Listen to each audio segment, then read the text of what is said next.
The airbase shook with the sound of something going terribly wrong. A jet had broken from formation during its vertical descent and was now spiraling out of balance, smoke trailing behind it like a signal flare of failure. Sirens screamed across the tarmac, red lights flashing in every direction as ground crews scattered, yelling into dead radios, eyes darting between the sky and the weapons depot below. Near the edge of the safety zone, a woman stood alone. She held a fire blanket folded neatly over one arm, her sleeves rolled to the elbow, her face unreadable. No one noticed her at first, not in the chaos, not in the blur of bodies sprinting and orders shouted with no clear destination. The F-35 dipped again, harder this time, the turbines straining against a sudden crosswind. From the tower, someone shouted to evacuate the southern apron. Others ran for cover, dropping gear as the aircraft tilted at a dangerous angle. The fire from the earlier explosion had reached the fuel lines, and the depot below was just seconds from becoming an inferno. The woman didn't flinch. She took a single step forward, then another, moving, not with urgency, but with absolute clarity. Her boots landed with sure weight on the tarmac, steady and deliberate. Smoke drifted past her, and her figure blurred slightly against the heat shimmer, but her direction was unmistakable. A second jet sat alone, untouched, its canopy-closed systems, humming in standby. The woman's path cut straight toward it. A young technician looked up and shouted something that got lost in the noise. He started toward her but slowed when she reached into her pocket and pulled out a red badge he didn't recognize. She didn't hesitate.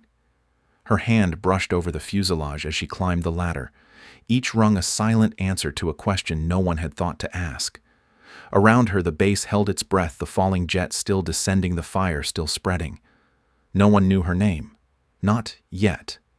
But every eye slowly turned as she reached the cockpit and placed her hand on the control hatch. Section 1, introducing Rachel, the invisible expert. Rachel Cole was easy to miss. She wore the same navy jumpsuit each day, sleeves rolled, collar open, a name patch stitched above her heart that read, "Engineering Support." Her boots were scuffed but clean, her hair always tied back in the same tight knot, not for style but for function. At 34, she carried herself with a quiet efficiency that made her seem invisible. She rarely spoke unless asked, rarely asked unless necessary. In a place filled with voices that barked orders and laughed too loud, Rachel moved like silence had been her second skin. Her workspace sat in the far corner of the diagnostics bay next to the storage lockers that no one ever checked. A single monitor, a dented thermos, and a stack of notepads filled with her tight handwriting were all she needed. Most people assumed she was one of the newer hires, maybe someone working through a contract rotation. Few remembered she'd once worn a flight suit. 3 years ago, Rachel had been a rising name in test flight circles. Her call sign was Comet. Pilots knew her for clean sim scores and nerves that didn't flinch under vertical descent pressure. During one trial, she'd manually stabilized a VTOL prototype during a wind shear event and landed with zero drift. It should have made her a star. Instead, it marked the beginning of her erasure. Not long after that flight, Rachel filed a report.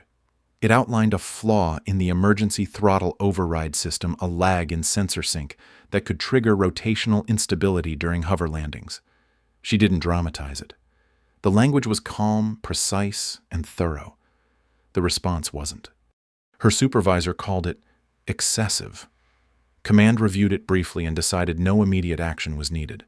A few weeks later, her name disappeared from the test board. She lost access to flight sims. Her clearance was downgraded. No one told her why. Now Rachel worked diagnostics. She rebuilt core parsers, reviewed telemetry logs, and authored internal updates that got filed under team submissions. She never corrected the credit. At night, while the others watched sports in the rec room, she sat by the window with her tablet, quietly running simulations on an offline device. She kept her gloves in a drawer under her desk, wrapped in a soft cloth. They still had her call sign stitched in gold thread. Sometimes when no one was around, she'd slip them on and let her fingers hover above an invisible control stick just for a second before returning to her work. In the cafeteria, she sat alone, always choosing the end seat near the window. The others laughed and slapped each other's backs, trading stories about sharp turns and fast climbs. Rachel never joined in, but she listened. Every detail mattered, even the careless ones. Once a young mechanic passed her in the hangar and said to no one in particular that she walked like a pilot. He didn't stop to think about it. Neither did she. but she remembered. Her room was small, just a cot shelf with manuals and one printout taped above the desk. It was a flight graph she'd marked up by hand showing a correction curve for fan instability during crosswinds. She'd stopped trying to explain it to anyone long ago. She wasn't bitter. That's what made her different. Rachel didn't carry her loss like a wound. She carried it like weight. Something you adapt to, not something you complain about. There had been moments she almost spoke up again. When Briggs's name went up on the board for a solo hover test, she noticed a slight deviation in the load file. She wrote a quiet note to the systems lead, flagged the data, and said nothing more. The correction went through. No one knew it was hers. Rachel didn't want credit. She wanted safety. She wanted the things she'd studied and tested and simulated to work the way they were meant to, for the system to honor the craft, for people to stop getting hurt because someone cut corners. But she also knew how things worked. Voices too loud got silenced. Warnings too clear got ignored. So she adjusted, stayed small, kept moving. And still, she didn't stop. Not once. Not even when they deleted her training hours. Not even when they wiped her from the roster. Each day, Rachel stepped back onto that base and gave it everything she had. Quietly, precisely, without expectation. She didn't need to be seen, but that didn't mean she wasn't watching. Section 2. The Hangar Walls, Where Talent Goes Unseen. Subpart 2.1. Hidden in the System. Rachel's name hadn't appeared on the personnel board in nearly 2 years. The display was digital now, voice-activated, updated daily with the names of active pilots and engineering leads. When she tried once quietly saying her own name at the screen, it blinked twice and returned no match found. After that, she stopped trying. It was easier to move through the base as if she were part of the background. She took the long route to avoid foot traffic, entered rooms late, left early, always holding a clipboard or cable in hand so she looked busy. Most people assumed she was logistics or ground tech. Some thought she was new. A few didn't notice her at all. She overheard one pilot in the locker room ask if the quiet woman in diagnostics was somebody's assistant or just part of a temporary contract. No one answered. She didn't correct them. Her badge said engineering support. That was true enough. Every morning she reviewed system flags from the previous night's logs, reran diagnostics on thermal sensors, and packaged update scripts for launch day syncs. Sometimes the lead engineers implemented her changes, without knowing where they came from. She never minded the silence, not entirely. It gave her room to think, to observe. And in those quiet pockets of time she found rhythm in the work. She still wrote code like a pilot. Every function with purpose, every delay trimmed like an engine pulse. In the hallway outside Base 6, she once passed 2 crew chiefs mid-conversation. One laughed and called someone a clipboard princess, the kind who never gets her hands dirty. She didn't know if they were talking about her, but the words followed her anyway. She kept walking. A junior flight trainee nearly bumped into her by the vending machine. He muttered an apology and said he didn't realize anyone was standing there. She said it was fine. She was used to being overlooked. Sometimes she stood by the observation glass above the runway and watched drills alone. Below, pilots lined up for hover trials, mechanics checked nozzle calibration, and the flight commander made notes on a tablet. She recognized every step. She'd done them all once. She kept her gloves in a drawer far beneath the other gear. She hadn't touched them in months, not really. Just opened the drawer, checked that they were still there, then closed it again. It was a habit she couldn't seem to stop.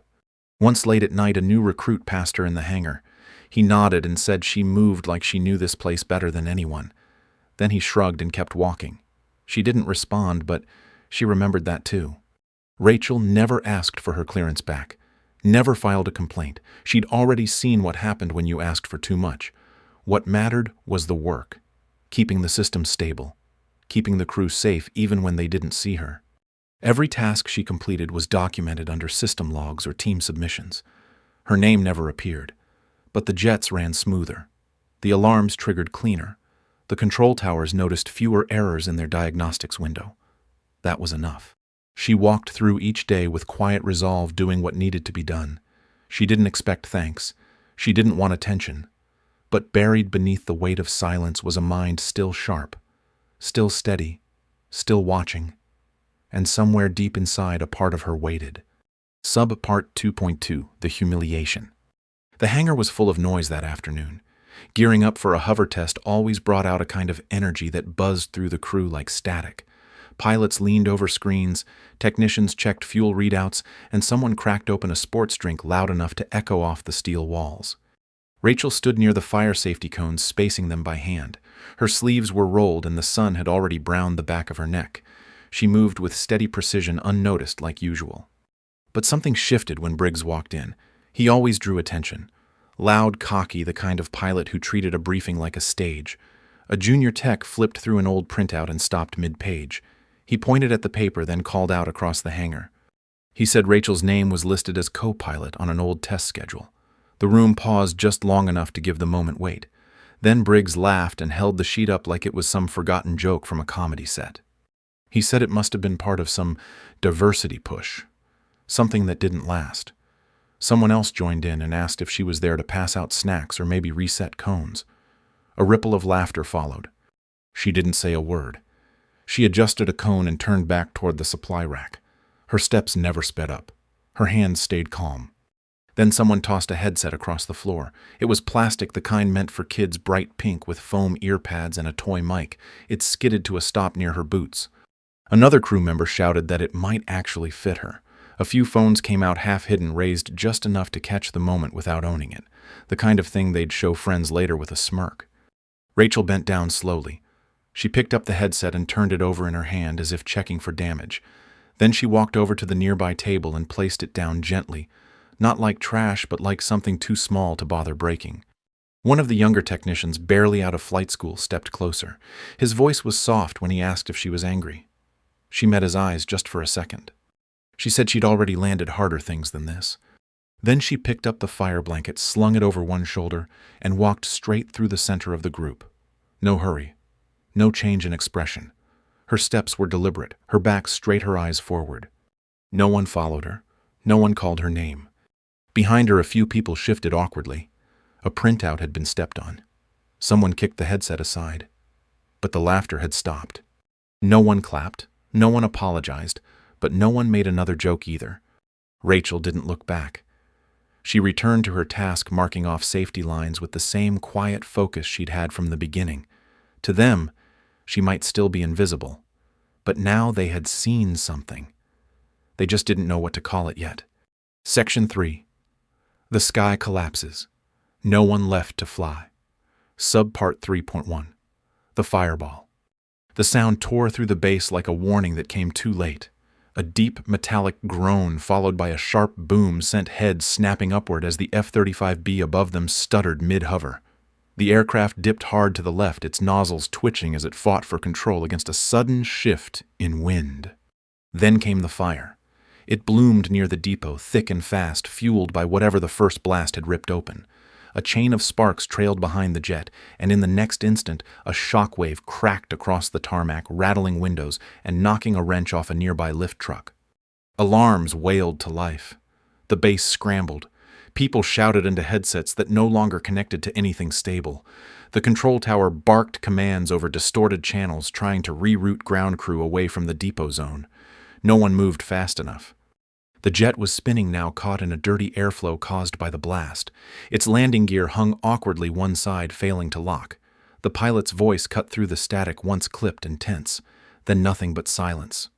A second explosion rolled across the far edge of the munitions depot, pushing up a column of smoke so dense it swallowed half the runway. Fire alarms screamed under the roar of jet turbines still engaged.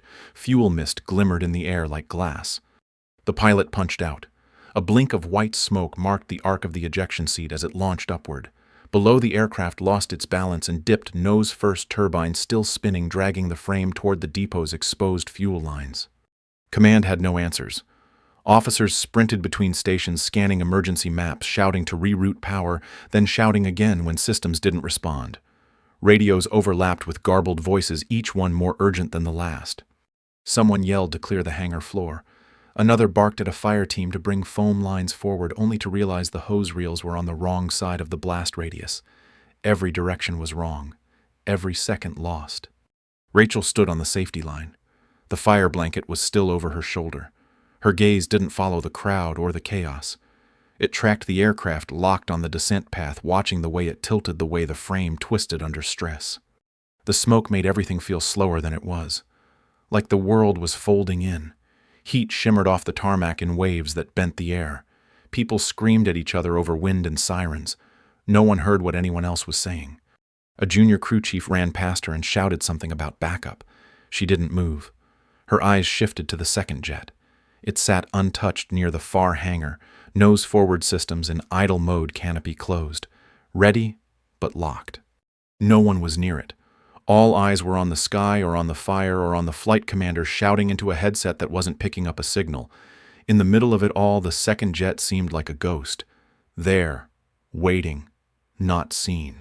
Someone near the tower asked where the next pilot was. Another answered that there wasn't one cleared for that craft. The first voice cursed. The second just stopped talking. The damaged F-35 kept descending, a slow, collapsed turbine blade catching flashes of sun through the smoke.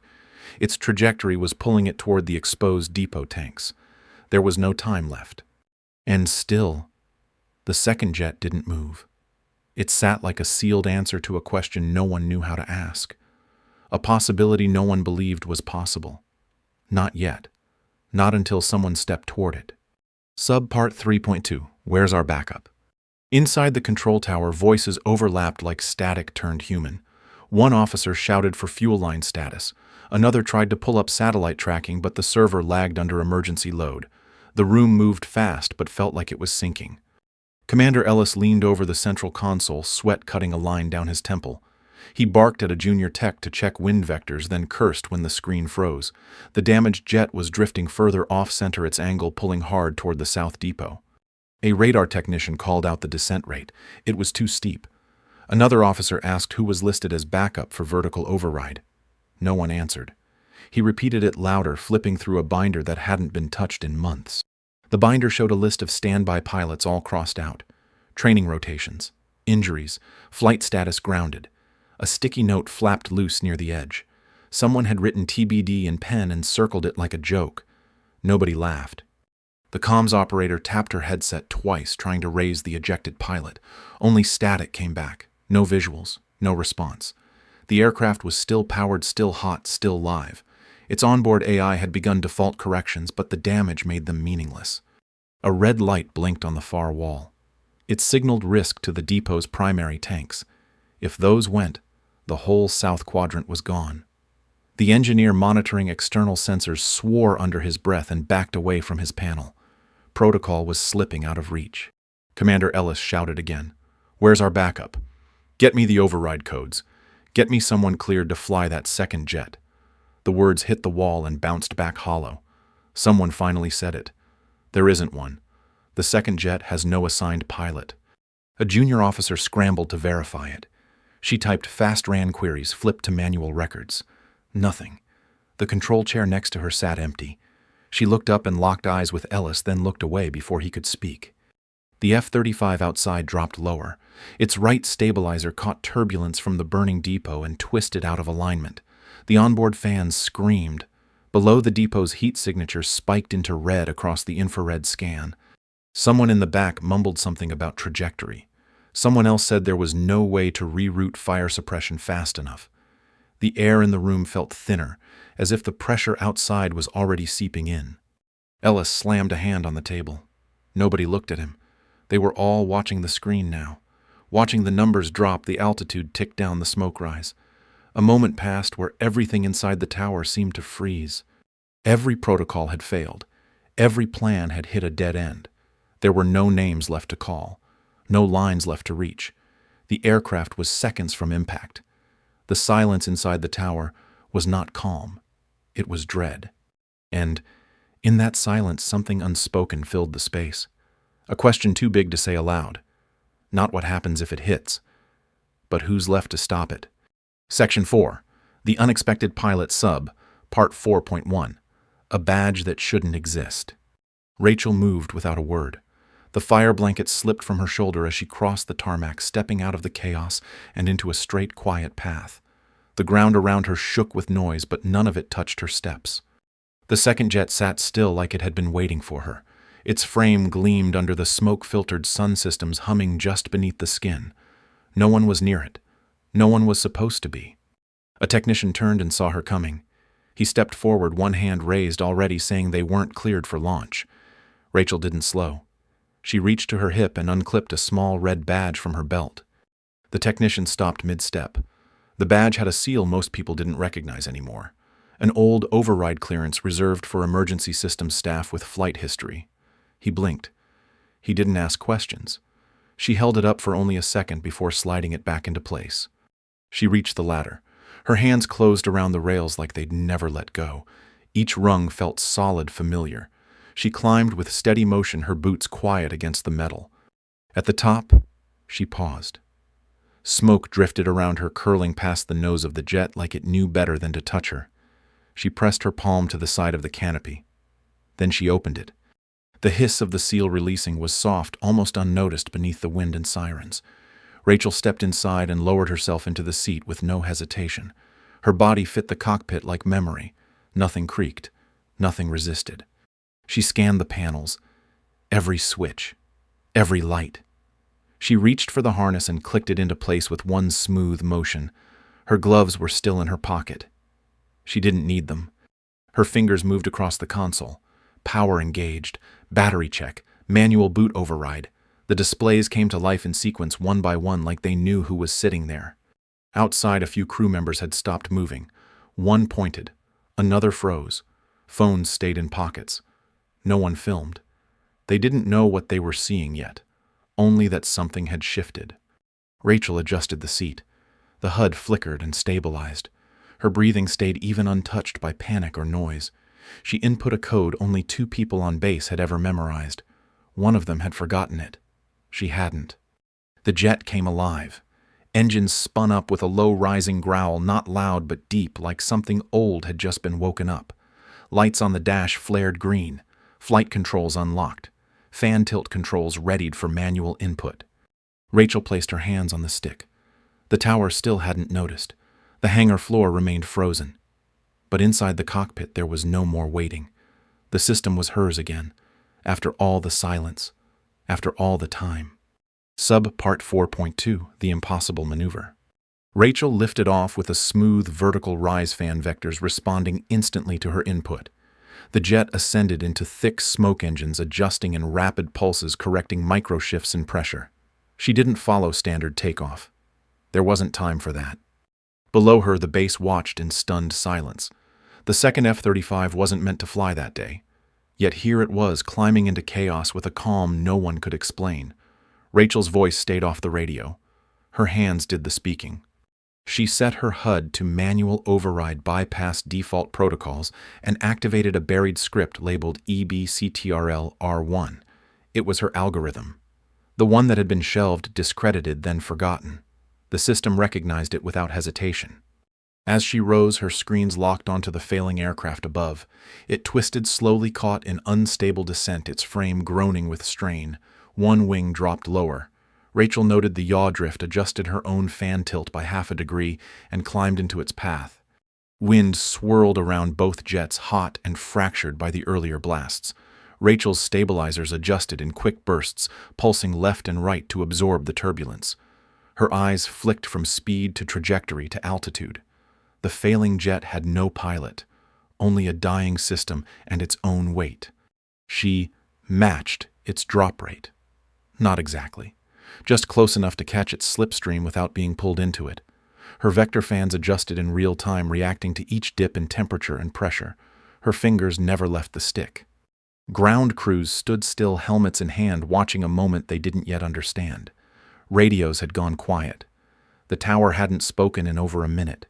Someone whispered that it couldn't be done, that the vectors would collapse, that they'd both go down. Rachel didn't hear them. She focused on balance, on airflow, on using her jet's downforce to create a cushion beneath the damaged one. The margin for error was inches. Too much lift and they'd collide. Too little and the other jet would nosedive into the depot. She flared her fans outward, spreading the pressure cone just enough to catch the failing jet's undercarriage. It stopped spinning, wobbled once, then held. Her readings jumped, then smoothed. The algorithm adjusted thrust in half-second bursts. The code she wrote was alive now, working through the air, like it had always belonged there. Below, someone said they were seeing a hoverlock. Another swore it wasn't possible. A third took out a phone, but his hand shook too much to film. No one dared speak Rachel's name. Not yet. She began descent, bringing both jets down in tandem.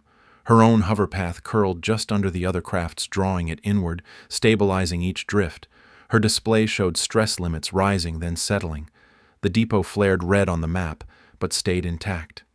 20 feet from the ground, she pulled back slightly and let the damaged jet settle first. Its wheels hit hard, bounced once, then steadied. She held her position, counting breath and signal lag. Then she dropped her own gear. Her landing was flawless. 0 drift, 0 bounce. The system confirmed it with a tone she hadn't heard in over a year. She powered down. Engines cooled. The silence was complete. No one moved. Not at first. Then slowly the crowd along the edge of the tarmac stepped forward, one by one. No applause. No cheers. Just eyes fixed on a cockpit that held more than memory. It held everything they'd forgotten to believe in. Rachel sat still for a moment longer, hands on the console, breathing slow. Her code had worked. Her judgment had held. And the jets, both of them, were still on the ground. Still whole. Still waiting. Section 5. The Woman Who Saved the Base. The canopy hissed open with a sound that broke the silence. Rachel stepped down one rung at a time, boots hitting the scorched tarmac without hesitation. Smoke still curled at the edges of the depot, but no one looked at the fire anymore. All eyes followed her.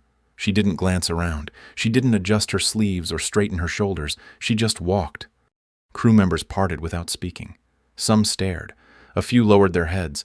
The ones who had mocked her stood completely still, not out of guilt, but something heavier. A mechanic near the blast wall whispered it. He said they buried a weapon. He didn't mean it like an insult. It landed like truth. Rachel didn't stop. She passed the tool crates, the foam lines, the half-rolled checklists scattered during the panic. Everything looked out of place now. Except her. Inside the tower, no one moved. A radar tech leaned forward, still staring at the landing data. The screen showed 0 drift. No deviation. A perfect vertical touch. He didn't say a word. The commander watched her cross the landing zone with the same expression he wore during loss of signal drills. Measured. Slow. He said nothing as she passed. He didn't have to. The air was heavy with what no one knew how to ask. Not why she did it. Not how she pulled it off. Just who had let her disappear in the first place. The system updated quietly later that evening. Rachel's name reappeared on the vertical systems roster. No ceremony. No email. Just a soft ping on a terminal and a green check mark beside her clearance level. The next morning, an envelope slid under her door. Inside it were her old gloves. Cleaned. Folded. Not replaced. The gold thread of her call sign still intact. She placed them on the shelf beside her manuals. Then she made coffee, the same way she had every other day. At the diagnostics bay, a few people stood when she entered. Not formally. Just something in the way people do when they want to show they've seen you now. Really seen you. She nodded once, said good morning. Nothing else changed. But the silence wasn't as cold anymore. Briggs passed her by the maintenance lockers. He didn't speak. His eyes flicked down to the gloves in her hand, then back to her face. She gave no reaction. Just moved past him like he was any other nameplate on the wall. Requests for interviews came by the dozen. National outlets, defense journals, even a civilian aviation podcast that had no idea what they were really asking for. She declined them all. There was no headline in what she did. No soundbite that could carry the weight of staying quiet for so long. The story had already happened. The base had watched it with their own eyes. Later that week, a retired systems engineer was brought in to review the incident. He found the emergency balance code still active in the logs. When he asked who had written it, the room fell silent. Someone pulled her personnel file. A junior analyst scanned it and repeated the phrase under his breath. We buried a weapon. The line hung in the air like smoke. No one argued. Rachel didn't change her routine. She still sat at the same window in the cafeteria, still took her tray last, still checked every sensor log with a pencil even though the software logged changes automatically. But now when she walked through the hangar, conversations slowed, not out of fear, out of something closer to reverence. The headset that had once been thrown near her boots was gone. No one mentioned it. No one joked about it again. Her override badge was reinstated, though no one ever said who signed the order. It blinked green at every scanner now. Doors that used to lock opened without pause. The younger crew members started to watch her more closely during diagnostics. One asked if she'd review a fan alignment script. Another left his hover control notes near her desk. She didn't offer praise, just pointed to what needed fixing and moved on. Respect didn't arrive all at once. It crept in quiet and slow, the way change always does when it comes from truth instead of demand. No one asked for a debrief. No one needed a lecture. They had seen it. The fire, the landing, the woman who walked into it and brought 2 jets home. Rachel never called herself a hero, never raised her voice. But the airbase shifted around her now like it had realigned to match her pace. Not everyone apologized. Some didn't know how. Others didn't think they should. That was fine. Rachel wasn't looking for redemption. She already had clarity. The base still buzzed with drills and checklists. Missions kept rotating. The tower kept blinking. But every now and then someone walking the flight line would pause, just for a second, and look toward the second jet, the one that shouldn't have flown. They'd remember the shape in the smoke, the lift, the alignment, the moment when everything was about to break and then didn't. They'd remember Rachel, even if they never said her name aloud. Rachel never gave a speech. There was no press release, no ceremony, no banner across the hangar wall.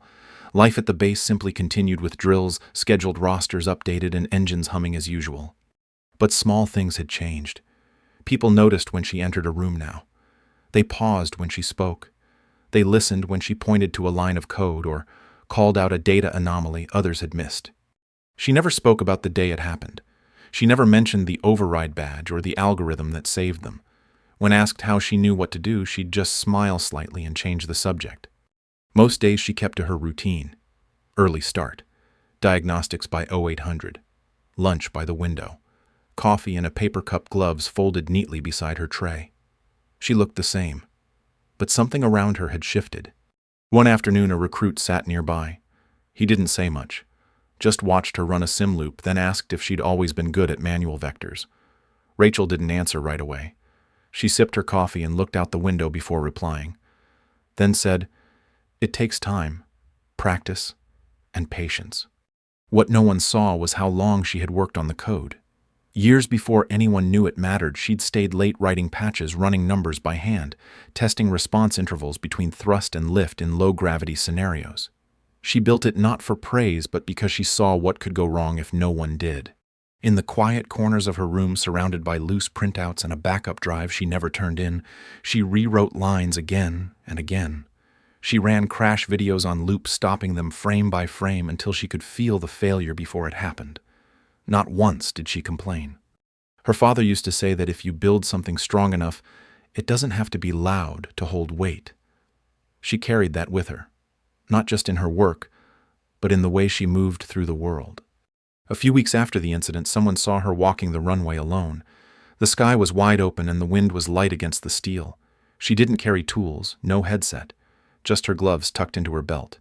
She walked straight down the center line past the landing zone that still bore burn marks from the fire. Her steps were unhurried, steady, each one quiet but sure. There was no audience, no cameras, just the sound of her boots on concrete and the soft rhythm of wind brushing past the depot walls. She reached the far edge, looked toward the tower, and stood still. Not to reflect, not to remember, but to be present. To remind herself that when it counted, she had shown up. Not for glory, not because anyone asked her to, but because she was ready when no one else was. Some people wait their whole lives to be seen. Rachel never needed that. She didn't rise for attention. She rose because something inside her refused to stay grounded when others faltered. Quiet power doesn't ask for applause. It doesn't rush to prove anything. It just moves forward, steady, certain, unshaken. And in a world full of noise, that kind of strength echoes longer than any speech. It lingers. It teaches. And if you're paying attention, it reminds you that some of the strongest people are the ones no one clapped for. She turned, then walked back the same way she came, her gloves swaying gently at her side. No headlines followed. No one called out her name. But they knew, and that was enough.